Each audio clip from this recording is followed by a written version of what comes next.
لباجار کوبانی و بشداربونا گروپک جو هنرمندان، روشنبیران و جواکا سیویل و انجمانا نتوی کردی آموزگاه کاد و کرند مال سازبند رشید صوفی بناوه مال آواز.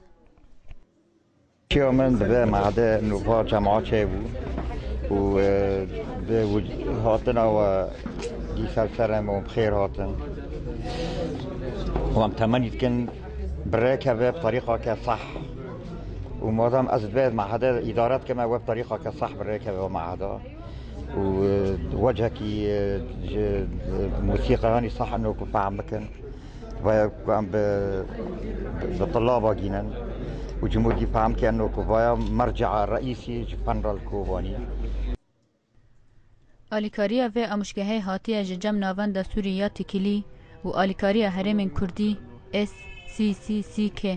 هنرمند رشید صوفی هیرو ام آلیکاری وید کنک و معهد موسیقی الکوبانی وکن بنظام سولفیج و دورات موسیقی بأکادمی و رشید صوفی انگی ناستکن کار واره وی دواری موسیقی دا و دواری هنری دا و كاراجي بأوليكاريا المركز السوري للتواصل والتعاون في المناطق الكردية SCCK. اف آموزگاه و شاگردان فیر بکه لسر بنگه کیزانستی و نوتا.